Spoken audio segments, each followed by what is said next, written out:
Premier defence प्रदर्शन 2022 खातीर आयतारा महाराष्ट्रातल्या DRDOच्या अधिकाऱ्यांनी पुण्यात रिमोटाचो वापर करून मनीसबळ नाशिल्ल्या शस्त्रबद्ध अशा 3 बोटींची चाचणी केली।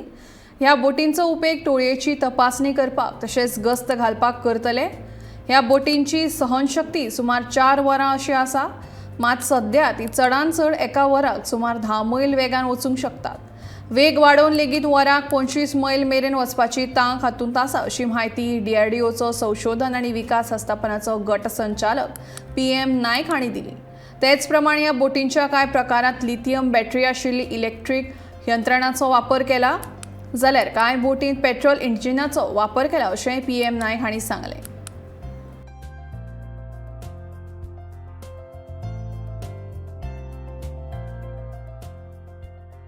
Currently, the endurance of these vehicles on board is roughly 4 hours. It varies with the variants. The endurance part is around 4 hours. It will keep patrolling or keep doing the surveillance. Then it can run at the speed of maximum of 10 nautical mile currently. But we are confident enough that we can increase this speed up to 25 nautical miles. The onboard engine are there for rigid hull inflatable boat as well as for this weapon mounted boat. The onboard engines are there.